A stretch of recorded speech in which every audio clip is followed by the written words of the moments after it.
Historia de la filosofía, por Nicolás Sabagnano, volumen 3, 212, parte séptima, la filosofía entre los siglos XIX y XX, capítulo 7, el historicismo, 743, Weber, individualidad, significado, valor.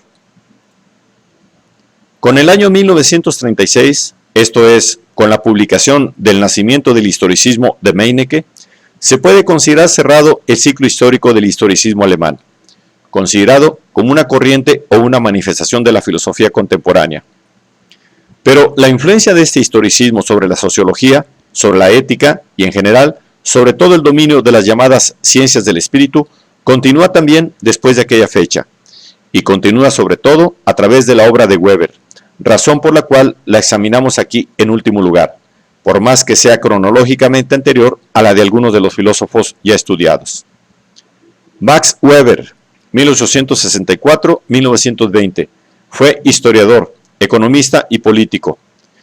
Los problemas metodológicos le fueron sugeridos precisamente por las exigencias de su actividad.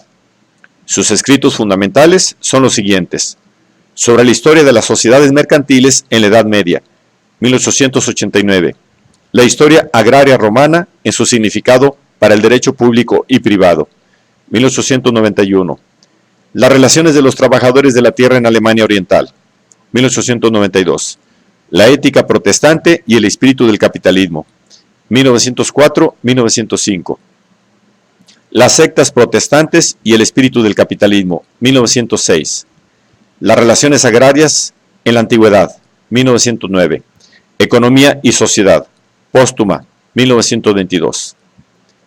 Para la metodología de las ciencias histórico-sociales son sobre todo importantes los ensayos Roscher y Knies y el problema lógico de la economía político-histórica, 1903-1906. La objetividad cognoscitiva de la ciencia social y de la política social, 1904. Estudios críticos sobre la lógica de las ciencias de la cultura, 1906. Sobre algunas categorías de la sociología contemporánea, 1913. El significado de la avalorabilidad de las ciencias sociológicas y económicas, 1917. La ciencia como vocación, 1919. En el campo de la economía y de la historiografía, la posición de Weber se caracteriza por la crítica de la escuela histórica de la economía, que veía en todo sistema económico la manifestación del espíritu de un pueblo. Por la crítica del materialismo histórico, que según Weber endurece en forma dogmática la relación entre las formas de producción y de trabajo y las demás manifestaciones de la sociedad, mientras se trata de una relación que de vez en cuando se esclarece de acuerdo con su actitud individual. Por el reconocimiento de la influencia que pueden tener las formas culturales, por ejemplo, la religión, sobre la misma estructura económica.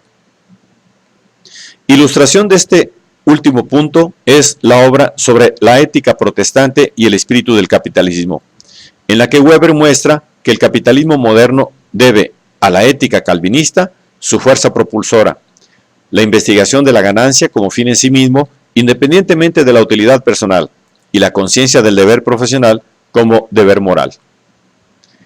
En el campo de las investigaciones metodológicas, Weber se apropia algunos resultados fundamentales del historicismo alemán y hace suyo, en primer lugar, el reconocimiento del carácter individual del objeto de las ciencias histórico-sociales.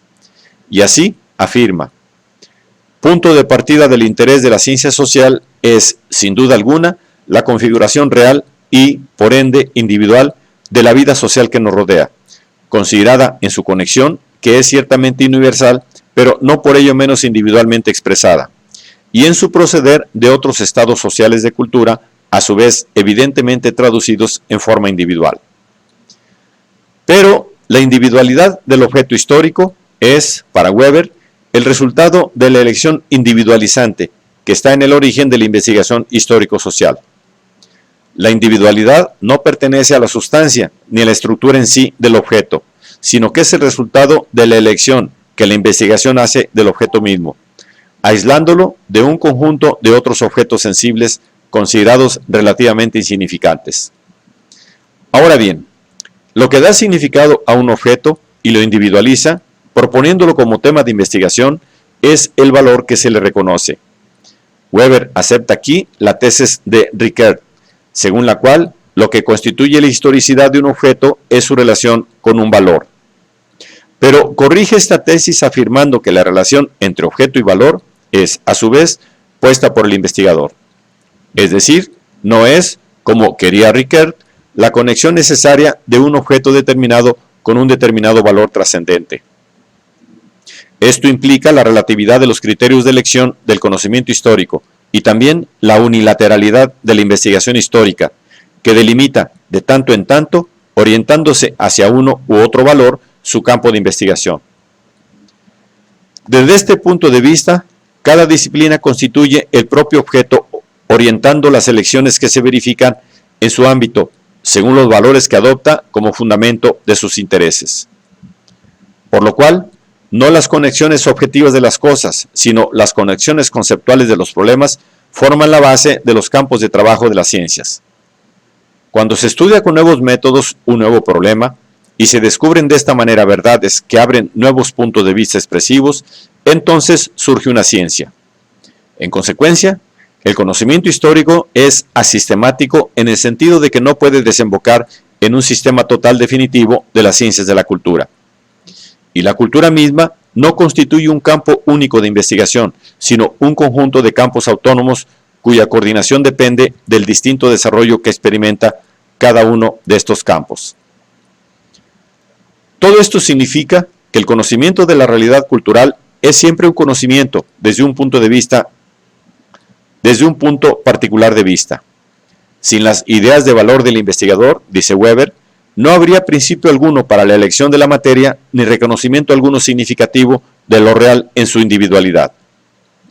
Y como sin la fe del investigador en el significado de algún determinado cultural resulta sin más carente de sentido todo trabajo de conocimiento de la realidad individual, así también la dirección de su fe personal, esto es, la refracción de los valores en el espejo de su alma, indicará la dirección de su trabajo.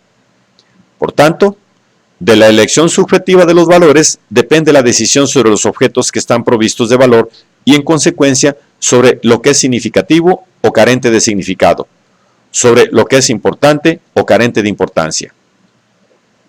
La investigación no puede constituirse ni marchar adelante sin este factor decisivo que es la elección del investigador.